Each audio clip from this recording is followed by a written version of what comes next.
Thank you, Mr. President. I rise today on behalf of 152,000 Montanans whose health care coverage is currently in jeopardy.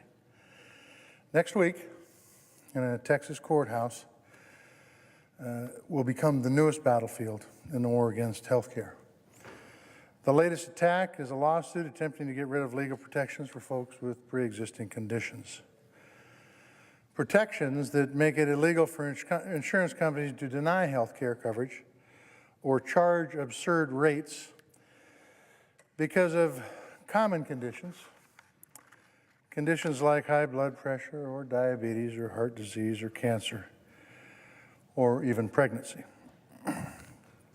These protections were signed into law almost 10 years ago, passed by majorities in both the House and the Senate. And despite many attempts to undermine them, they've been upheld by the Supreme Court and continue to be supported by members of both parties in Congress. And that is because an overwhelming majority, more than 3/4 of Americans, support these protections. In fact, the Kaiser Family Foundation recently reported that 88% of Democrats, 77% of independents, and 58% of Republicans think it's very important to maintain protections for folks with pre-existing conditions. So why are we even here? Well, in June, the Department of Justice announced it would stop defending these critical protections in court. That's correct, you heard it right. A bunch of unelected bureaucrats have decided to stop defending the law of the land that protects folks with pre-existing conditions. This decision not only harms millions of Americans, it threatens to create chaos in the marketplace and could drive up health care costs, not to mention it's a dereliction of duty. Now, I know that we all wake up some days and would just rather go fishing, but a job is a job and you just can't decide that it's not worth doing, especially when your job is to defend protections for millions of Americans and thousands of Montanans with pre-existing conditions.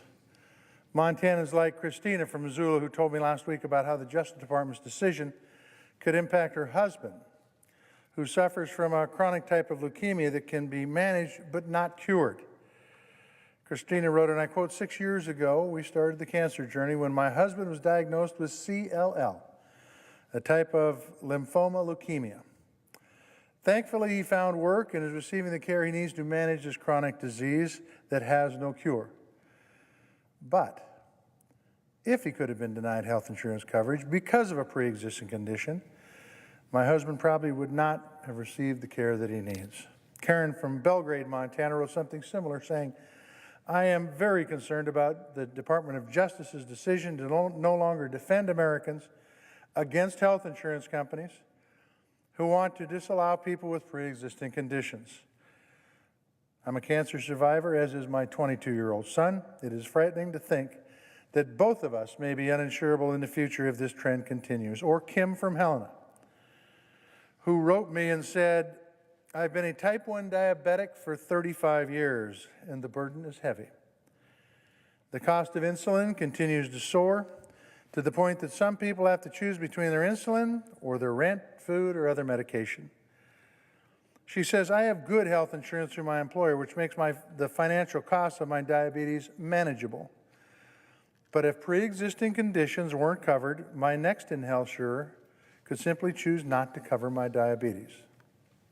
Now, I'm here to tell you that there are thousands of others in Montana like Karen, Kim, and Christina. In fact, a new report released today, also by the Kaiser Family Foundation, found that without current protections, 52 million Americans could be denied health care coverage because of pre-existing condition. The report broke this number down even further and found that in Billings, Montana, our state's largest city, 1 out of every 4 adults between the ages of 18 and 64 have a pre-existing condition that could prevent them from getting health coverage if our current protections are repealed. That's not to mention the thousands of others who could be charged higher rates or denied reimbursement for care if these protections disappear. But instead of doing their job, like protecting folks like Kim and Karen and Christina, A bunch of unelected bureaucrats in the Department of Justice have decided to help repeal a law that it's their job to defend. Well, if they won't help protect Montanans, then we will. And that is why I have helped introduce legislation that would authorize the Senate to intervene in next week's lawsuit and defend protections for people with pre-existing conditions.